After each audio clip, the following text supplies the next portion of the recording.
Cristina Saldarriaga, contadora pública. Ya se encuentra con nosotros precisamente para tocar ese tema del que hablamos al inicio. Bueno, hablamos muchas cosas, pero exactamente vamos a hablar de las deudas. ¿Es usted, digamos, abanderado de las deudas? ¿Qué piensa acerca de ellas? ¿Hay que tenerlas? ¿No hay que tenerlas?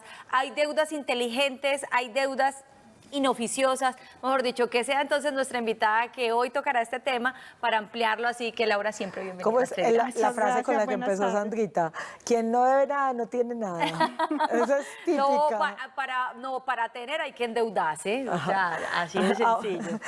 ¿Qué opinas? Tradicional y culturalmente siempre nos han enseñado que las deudas pues no debían existir, pero sí. Es necesario hasta para adquirir una experiencia crediticia que a veces pues volvemos y decimos se necesita. Sí. Para abrir una cuenta, para abrir servicios públicos, para tener los servicios públicos para poder de televisión, al celular, todo ese tipo de cosas. Entonces, sí es necesario. Ahora, hay que ser inteligentes a la hora de adquirir una deuda. Ahí va precisamente. ¿Cuáles deudas sí deberían aplicar y en qué caso sí endeudarme y en qué caso no endeudarme por nada del mundo? Primordialmente yo diría que, pues, y en el caso de nosotros que trabajamos con insolvencia, es pensar hasta dónde mi estabilidad emocional puede llegar con la adquisición de una deuda, ¿cierto? ¿Eso qué conlleva? A que yo nuevamente hable de presupuesto, que ya lo hablamos en alguna otra ocasión, organizarme con mi presupuesto, mirar cuáles son mis ingresos, hasta dónde me puedo endeudar, para qué me voy a endeudar. No es lo mismo yo endeudarme para irme de viaje, a endeudarme para hacer una inversión o para comprar una vivienda. Para mí esas serían las deudas inteligentes. Una deuda que no te va a generar retorno no tiene sentido y que al contrario te va a mortificar, te va a quitar el sueño y tantas cosas que han pasado con gente pues que hasta han llegado a tener tendencias suicidas, pensamientos suicidas o llevar una acción suicida. Pero hay de pronto un porcentaje, así como a uno le dicen, vea, del 10% de lo que gane, guarde el 10% como ahorro. ¿O hay algún porcentaje de ese gran sueldo que pueda tener uno como familia que podría uno decir, hasta este punto me endeudo? Es que depende para qué, primero. Si yo me voy a endeudar para pagar una propiedad, para pagar un apartamento, pues el mismo banco te dice, tienes que tener el 30% para la deuda, ¿cierto? ¿Para qué me voy a endeudar? Y de acuerdo a lo que yo vaya a hacer, ya se define. Eso no es tanto de porcentaje, es de tener un poquito de control de mis ingresos y mis gastos y saber hasta dónde voy, para no arriesgar mi estabilidad emocional. Estábamos entonces entendiendo que una deuda bien manejada podría hablar de un manejo de mis finanzas el día de mañana para abrir cualquier posibilidad en un banco, para poder obtener préstamo de vivienda, de automóvil, de estudio, hablemos como de esas cosas que realmente podrían llevar a una gran deuda. Pero también una deuda mal manejada podría llevarme a la bancarrota, ¿cierto? O sea, hoy cuántas personas no han medido sus deudas, y eso que estamos hablando de deudas con bancos, cuántas personas tienen deudas, ejemplo, pagadiarios, o sea, que no están establecidos legalmente, diría yo, pero que realmente esa deudita pequeña, vea, que en la natillera, deuda, a mi familiar, deuda, y entonces cuando va sumando todas esas deudas se dio cuenta que ya ni siquiera el sueldo le da para pagar esas deudas. ¿Hay alguna regla básica que yo podría hacer? Ejemplo, me gano un mínimo, vámonos con el mínimo. ¿Cuánto podría endeudarme yo de ese mínimo? ¿Hasta dónde podría permitir? ¿Hay alguna regla o algo que a mí me permita organizarme en mis finanzas? Por eso es importante lo que hablo del presupuesto. Entonces, si yo me gano el mínimo, ¿cuánto pago de arriendo? ¿Cuánto pago de servicios? ¿Cuántos son mis gastos? Y de acuerdo, si me queda un margen, de acuerdo a ese margen, yo diría que mucho, el 10% de ese margen que queda de lo que son mis ingresos menos mis gastos. ¿Qué pasa si la embarré? O sea, la embarré. Me emocioné, la embarré, me emocioné, gasté de más, me endeudé Tarjetas de llega crédito. Una llamadita del banco o un mensajito de texto que dice lo siguiente: para unificar o refinanciar sus préstamos, marque 1. No, mentira. ¿Esto en qué casos debería hacerlo o en qué casos? Primero hablemos de la unificación de deudas y luego también de esta reestructuración de deudas. Unificación compra cartera. Sí. o unificación primero? ¿Qué Pues tanto es en bueno? ese caso tendríamos que evaluar dónde va mi deuda, porque si ustedes saben que cuando uno adquiere una deuda empieza a pagar capital y empieza a abonar, a pagar unos intereses y abonar a capital. Que realmente el abono de capital es mínimo. Es mínimo cuando está empezando, pero se vuelve como una parábola, baja y sube. Pues ya cuando estás terminando la deuda, tus intereses son muy bajitos y si puedes terminar la deuda con un esfuerzo, yo recomendaría que no refinanciaras, porque entonces volverías nuevamente a adquirir una deuda que va a tener más intereses que abono a capital. Entonces sería como el jueguito del ratoncito. Sería Pues como ahí, pagarla 2 veces. sí. Y aquí va mi pregunta. Normalmente quien tiene una deuda dice, ve, tengo para abonar esto a capital. Entonces lo primero que le dicen a un banco es, ¿se lo va a abonar a capital o lo va a abonar a la deuda total?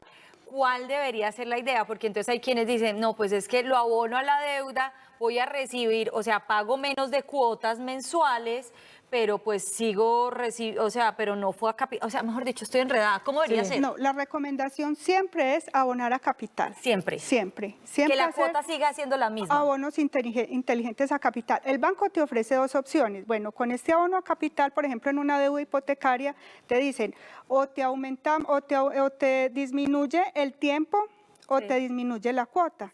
Entonces, si estás endeudado, si metiste las patas, pues yo optaría por en el mismo tiempo disminuir la cuota, porque en el tiempo yo puedo estar mejor y ya disminuir el tiempo. Hay gente que de pronto sí, volvamos a lo mismo, la embarró. De nuevo, yo sigo pues con la embarró, ¿sí o no? Sí. Y entonces llega y dice, listo, yo sé que lo que me dice la doctora es lo más inteligente, pero es que yo en este momento estoy ahorcadísimo con estas deudas y me están ofreciendo del banco esto para poder refinanciar. ¿Qué debería preguntarle al banco en cuanto a las tasas de interés, en cuanto a los tiempos, para saber si tomo esa decisión o no? Muy importante, siempre tenemos que estar informados en el momento de adquirir una deuda a qué tasa de interés lo estamos haciendo. Mira, por ejemplo, ahorita con el crédito hipotecario que las tasas subieron. En este momento ya los bancos están bajando las deudas. Las tasas.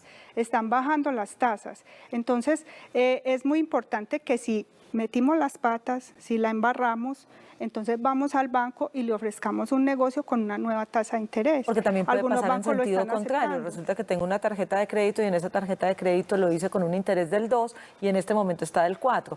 Puede que el banco te esté llamando a refinanciar, pero si te van a cobrar el 4 de interés y acá tenías el 2, no te conviene hacer esos cambios. Por eso hay que tener el panorama. Es muy importante tener el panorama de lo que te están ofreciendo y mirar tus extractos. Ahí cuánto te están cobrando actualmente y cuánto te están ofreciendo para mirar si es No conveniente. emocionarse jamás con las No. tarjetas de crédito. Ni con las tarjetas de crédito, ni prestar para comprar artículos de consumo. Ni mucho menos No. la fiesta de 15, ni La la fiesta de en el- 15, el paseo, no es lo ideal.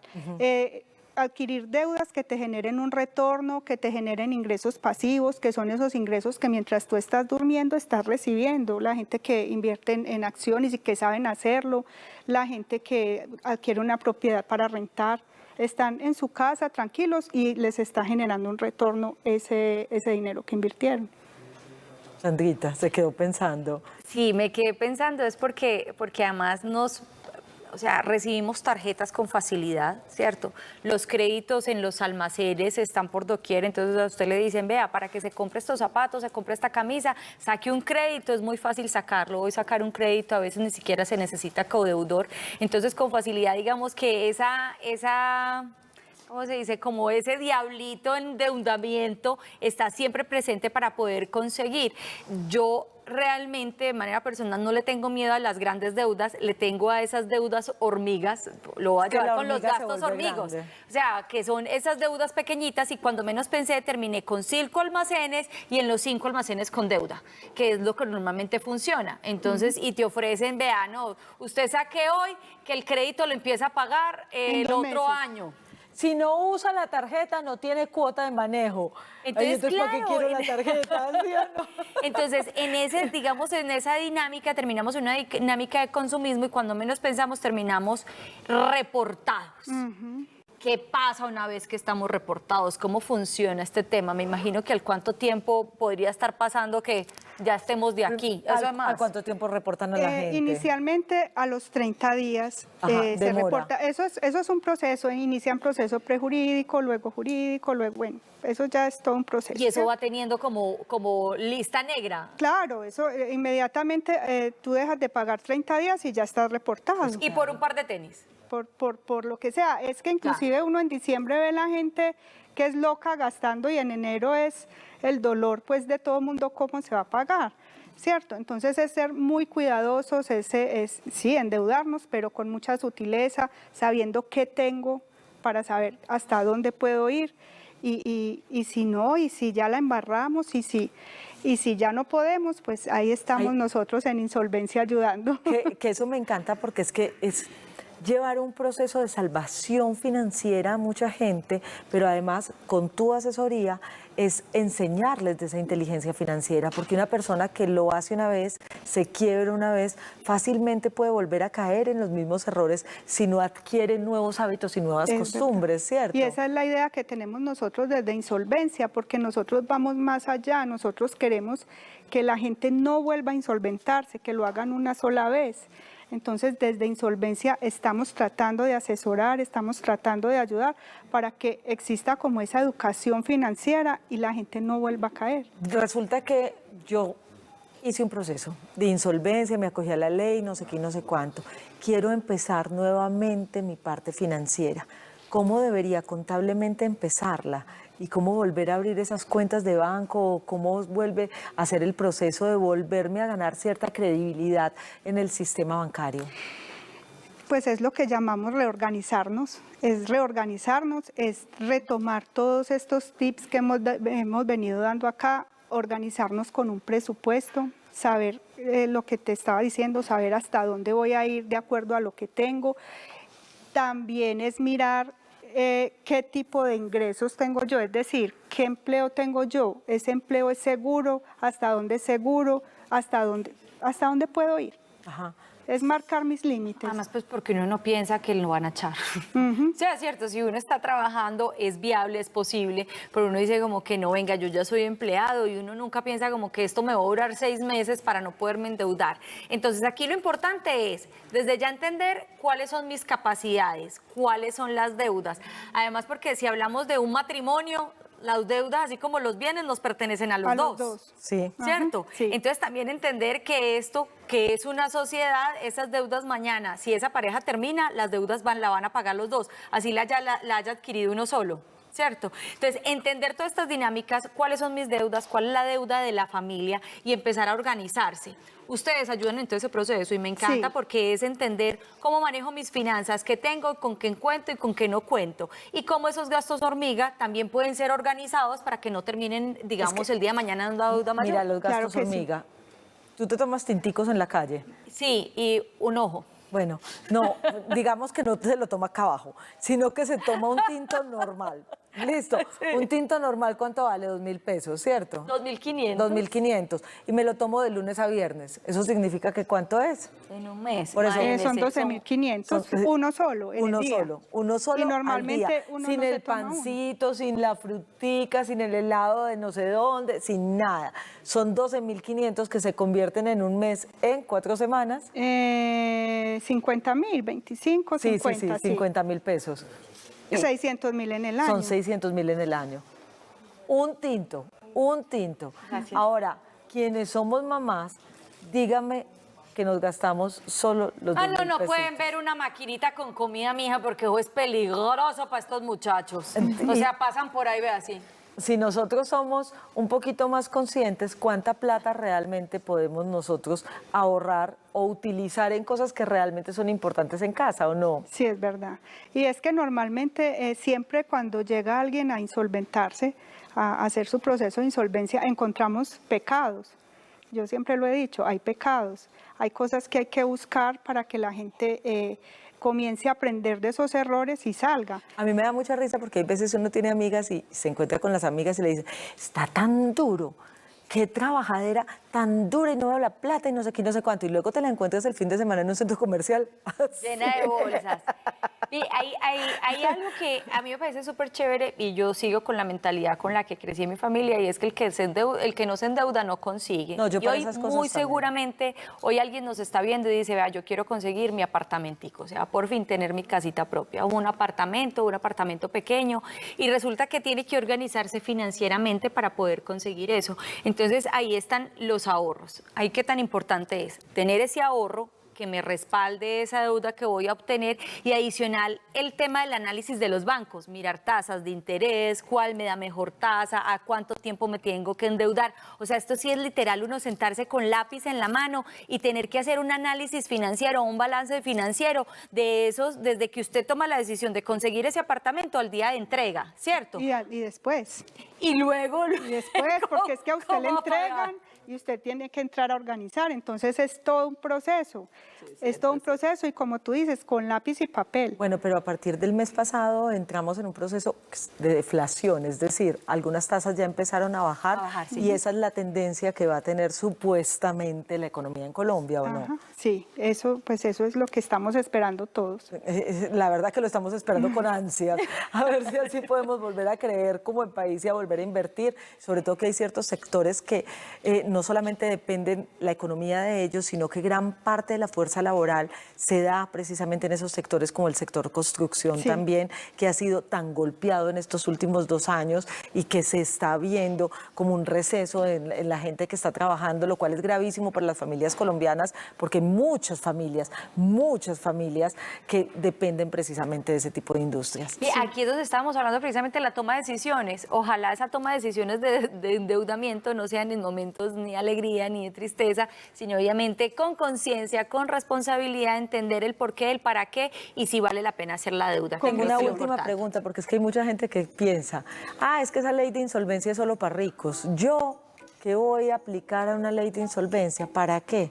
No, es para todos. Es que todos en algún momento nos vemos ahorcados y ahogados por las deudas.